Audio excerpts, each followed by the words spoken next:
I ran into this last week. Here's what fixed it for me. Changing your mobile plan can seem daunting, but it is actually pretty straightforward. Here's how to do it online with Virgin Mobile.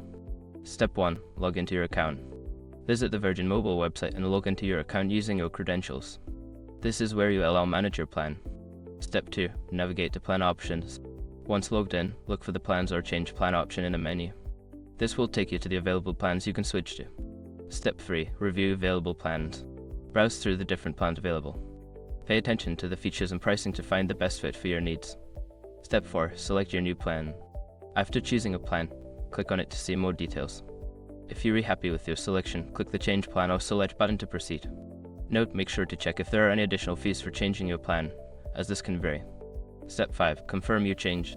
Follow the prompts to confirm your plan change. You should receive a confirmation email once the change is successful.